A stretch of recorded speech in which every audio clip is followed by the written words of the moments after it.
2 years akong single. It's the longest time I've been single. Inayos ko ng todo yung sarili ko. Hinil ko yung No trauma sex ko. yun. Oh.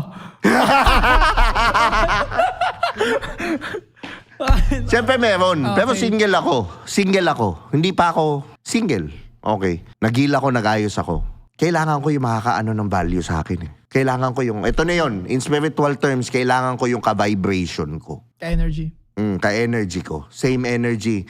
Yung makakatulong sa mission ko. Especially dito sa Do You Think, sa ano. Kasi ako, behind all the bastos or whatever, mundane ko lang yan eh. Behind the scenes, ang ginagawa ko naman talaga, putangin na tinutulungan ko yung mga babae. Yung iba dyan, yung resonate. May mga iba kasing hindi resonate eh. And that's okay. Okay lang naman yun. Pero yung resonate, gusto ng healing, gusto ng ano, kina-counsel ko yan. Tinutulungan ko yan. At the end of the day, lahat yan, pag lumabas yan ng studio, meron silang wisdom, may natutunan sila sa akin. They feel good about themselves. In despite na ito yung nangyayari sa buhay nila.